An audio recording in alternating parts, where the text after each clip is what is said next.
இயேசு உங்களை நேசிக்கிறார். பிரியமானவர்களை, இந்த நாளில் ஆண்டவர் நம்மளோடு பேசும்படியாய் வேதத்திலிருந்து 2 வசனத்தை கூட வாசித்து ஆண்டவர் நம்மளோடு பேசுகிற நாம் கடைபிடிக்கக்கூடிய காரியத்தை பார்ப்போம். அது மத்தேயுவின் புஸ்தகம் 23வது அதிகாரம் 37வது வசனம் 38வது வசனம் இப்படியாக சொல்லுகிறது.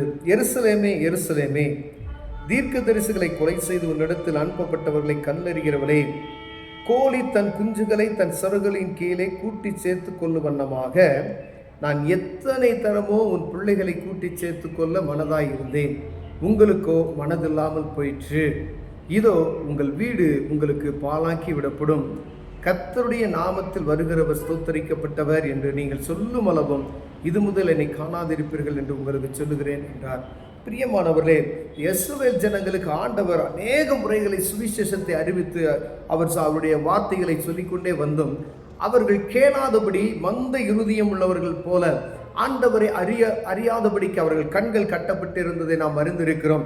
ஆண்டவர் சொல்றார், எருசலேமை பார்த்து, இந்த நாளிலாவது உனக்கு நீ கொடுக்கப்பட்ட இந்த நாளிலாவது நீ குணமடைய மாட்டாயா அப்படி என்பது.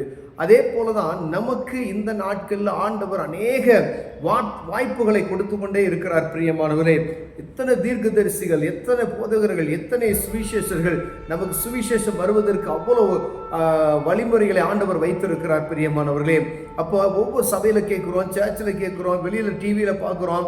ஆனால் ஆண்டவர் நம்மளோடு தான் பேசுகிறார் என்பதை நாம் என்ன செய்ய முடியல, அறிய முடியல. ஒரு மனிதனுக்காய், ஒரு சபைக்காய், ஒரு குடும்பத்துக்காய், ஒரு தேசத்துக்காய், ஒரு மாவட்டத்துக்காய், ஒரு பகுதியில், ஒரு தெருக்களில் இருக்கக்கூடிய மக்களுக்காய், ஒரு குடும்பத்தாருக்காய், ஒரு இன மக்களுக்காய் ஆண்டவர் பேசுகிறவராய் இருக்கிறார். பிரியமானவர்களே, ஆண்டவர் உங்களோடு பேசுகிற அடிக்கடி நம்முடைய ஆண்டவர் நமக்கு ஆண்டவருடைய வார்த்தைகளை நமக்கு அறிவித்து கொண்டே இருக்கிறார் வச்சுங்க. நீங்கள் கடைப்பிடி என்ன இயேசுவை அறிந்து கொள் என்று சொல்கிற வார்த்தை நமக்குள் வறுமையானால் அவரை அறியக்கூடிய வாய்ப்பு நமக்கு கிடைத்து அதை செய்யாதபடிக்கு நாம் கவனமற்று இருப்போமையானால் ஒருவேளை நம்மளை பார்த்ததான் ஆண்டவர் சொல்லுகிறார், எத்தனை தடவை உன்னை கூட்டி சேர்த்துக் கொள்ள மனதாயிருந்தேன், கோழி தன் குஞ்சுகளை கூட்டி சேர்க்கிறவனோ. ஒரு ஆபத்து வரும்பொழுது இயேசு சுவாமி என்ன செய்கிறார் பாருங்க, கோழி குஞ்சுகளை எப்படி சிறகின் கீழே பாதுகாக்கப்படுகிறோம், அதே போல அநேக ஆபத்து நேரத்துல எல்லாம் உன்னை கூட்டி நான் என்ன செஞ்ச பாதுகாத்து கொண்டு வந்து இருக்கேன். ஆனால் நீ அதை புரிந்து கொள்ள மாட்டேங்கிற, மனதா இருந்தேன் அப்படின்னு சொல்றாரு. ஆனா நீ என் சட்டையின் அரவணைப்புக்குள் நீ வராதபடி இருக்கிறபடினாலே அது உனக்கு ஆபத்தாய் போய் முடியும் என்று சொல்லப்படுகிறது. பிரியமானவரே, கோழி தன் குஞ்சுகளை சிறுகளின் கீழே கூட்டி சேர்த்துக் கொள்ள வானமாக நான் எத்தனை தரமோ உன் பிள்ளைகளை கூட்டி சேர்த்துக் கொள்ள மனதாய் இருந்தேன். மீண்டும் மீண்டுமாய் ஒரு வாய்ப்பு ஆண்டவரே கொடுக்க. ஏதோ ஒரு ஆபத்து வரப்போகிறது, தேசத்துல, ஊர்ல, பட்டணத்துல, இயற்கையில ஏதோ ஒரு சூழ்நிலை வருகிறது என்று ஆண்டவர் சொல்றாரு, பல முறை நான் உனக்கு என் சத்தத்தை சொல்லிக்கொண்டே இருக்கிறேன், உன்னை பாதுகாக்கும்படியாய். ஒரு கோழி தன் குஞ்சுகளை கூட்டி சேர்க்கிறது வண்ணமாய் அப்படி பாதுகாப்பதற்கு, ஒரு கோழி அந்த இரவுக்குள்ள இருக்கும் பொழுது அது எவ்வளவு பாதுகாப்பாக இருக்கும் என்பதை நாம் அறிந்திருக்கிறோம். அதே போல நான் பாதுகாப்பாய் வைப்பதற்கு உன்னை அநேக முறை வாய்ப்பை கொடுத்து விட்டேன், நீயோ அதை கேட்காதபடி இருக்கிறாய் என்று ஆண்டவர் சொல்லுகிறார். பிரியமானவர்களே, நமக்கு ஒரு டிவியில் ஒரு மெசேஜ் பார்க்குறோம், இல்லை ஒரு சாமியார் ஒரு பிரசங்கம் பண்ணுகிறார், இதை கேட்டு வாழ்க்கையில் அப்பியாசப்படுத்துகிற இருதயம் எனக்கும் உங்களுக்கும் இருக்கிறதா என்று பார்க்கும்படி ஆண்டவர் விரும்புகிறார். அப்படின்னா இது கடைசி காலம் ஆயிடுச்சு, எந்த நேரத்தில் ஆண்டவருடைய வருகை வரலாம் என்பதை நாம் அறிந்திருக்கிறோம். பிரியமானவர்களே, அதை அறிந்திருந்தோமே ஆனால் ஒருவேளை இந்த நியாயத்தீர்ப்பு நாட்கள்ல ஆண்டவருக்கு கணக்கு ஒப்புவிக்க வேணும். ஒருவேளை நீங்க அறியாம இருந்தீங்க அப்படின்னு சொன்னா ஆண்டவர் எதுக்கு நம்மளை மீண்டும் மீண்டுமாய் ஒரு ஆபத்து வரப்போகிறது, உன்னை கூட்டி சேர்க்கிறதுக்கு நான் உன்னை பலமுறை உன்னிடத்துல நான் பேசிக்கொண்டே இருக்கிறேன் அப்படின்னு சொன்னார் வச்சுக்கோங்களேன்.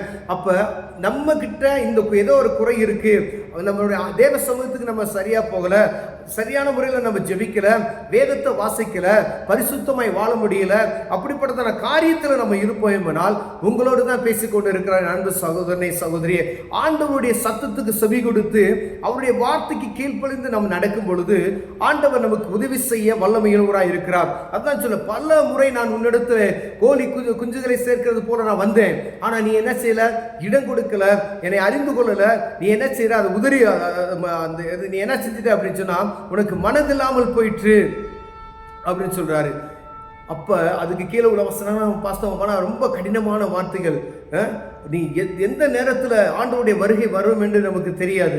அது திருடன் வருகிற விதமாய் சொல்லப்படும். யாரும் அவர் பிதாவை ஒருவரை தவிர அவருடைய வருகை யாரும் அறிந்து கொள்ள முடியாது என்று வேதம் சொல்லுகிறது. பிரியமானவரே, இந்த இயேசு கிறிஸ்துவின் அன்பை இன்னும் அறிந்து கொள்ளணும் அப்படின்னா வேத புத்தகத்தை அனுதினம் நம்ம வாசிக்கணும். பிரியமானவர்களே, ஒவ்வொரு நாளும் நீங்க வெளியே போகும்போதும் சரி, வேலைக்கு போகும்போதும் சரி, எந்த ஒரு வியாபாரத்தை நீங்க செய்வதற்கு போனாலும் சரி, நீங்க தேவ சமூகத்தில் அமர்ந்து ஜெபித்து விட்டு வேத புத்தகத்தை அனுதினம் வாசித்து அதன்படி நடக்குகிறவர்களாய் நம் மாறும்படி ஆண்டவர் விரும்புகிறார்.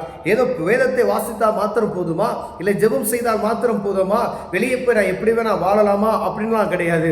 வேதத்தையும் வாசிக்கணும். இந்த வேதத்தில் இருக்க வார்த்தைகளை கடைபிடிப்பதற்கு நமக்கு இருதயத்தில் கடினமாய் தோன்றும். இப்போ புதுசாக மதுபானத்துக்கு அடிமைப்பட்டு இருக்கிறாங்க, புகைப்பழக்கத்துக்கு அடிமைப்படுத்தப்பட்டு இருக்கிறாங்க. அவங்கள்ட்ட போய் சொன்னோம்னா இதெல்லாம் நடக்குமா அப்படின்னு சொல்லுவாங்க. ஆனால் தேவ சமூகத்துக்கு வாங்க.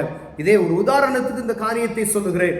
நம்மளால விட முடியாத காரியம் என்னவோ, ஆண்டவருக்கு கீழ்ப்படியாமல் இருக்கக்கூடிய காரியம் எது தடை பண்ணுகிறதோ, ஏதோ ஒரு பாவமான காரியம் நமக்கும் ஆண்டவருக்கும் உள்ள நெருக்கத்தை துண்டிக்கிறது. பிரியமானவர்களே, தேவ சமூகத்துக்கு போக விடாதபடிக்கு என்ன காரியம் நமக்கு தடையாய் இருக்கிறது என்பதை பார்த்து அதை என்ன செய்யணும்? தடுத்து நிறுத்தணும். தேவனுக்கும் எனக்கு உள்ள நெருக்கத்தை தடை பண்ணுகிற எந்த ஒரு காரியமும் இல்லாதபடி நம் வாழ்க்கையை விட்டு தூரப்படுத்தி போட்டோமே ஆனால் ஆண்டவர் நம்மை காக்க வல்லமையுள்ளவராய் இருக்கிறார். பின்பு இந்த வேத வசனத்தை வாசித்து இதில் எழுதப்பட்ட காரியங்களைப் போல நம்ம நடக்குவதற்கு நம்மை பழக்க வைத்துக் கொள்ளணும். ஆண்டவர் இதில் எழுத நம்ம செய்ய முடியாத எந்த ஒரு காரியத்தை இந்த வேத புத்தகத்தில் எழுதல. உன் பாரமான ஒரு காரியம் இல்லை, நீ கடைபிடிக்கிற காரியத்தை தான். உன் திராணிக்கு மேலாக நான் உன்னை சோதிக்க மாட்டேன் என்று சொல்லிக்கிறார். உன்னால எது முடியுமோ அதுக்காக அந்த அளவு தான் உன்னை நான் நடத்துவேன் அப்படின்னு சொல்றாரு. பார்த்துங்க, அப்போ வசனத்தை வாசிக்கணும், அனுதினமும் வேதம் வாசித்து ஜெபிக்கணும். அப்போ அதை வேதம் வாசித்து அதன்படி நடக்கணும். கொஞ்சத்தில் உண்மையுள்ளவனாக இரு, உன்னை அநேகத்துல அதிகாரியை மாற்றுவேன் என்று சொல்லுகிறார். அப்போ நீங்கள் பைபிள் எடுத்து வாசிங்க, அதன்படி நடக்கிறதுக்கு உங்களை ஒப்பு கொடுங்க. ஆண்டவர் உங்களை வழி நடத்துவார். ஒருவேளை உங்களால் முடியல அப்படின்னு சொன்னாலும் நீங்கள் தேவ சமூகத்தில் அந்த காரியத்தை கேட்கும் பொழுது அதற்கு ஆண்டவர் உதவி உங்களுக்கு செய்வார். கேட்கணும்.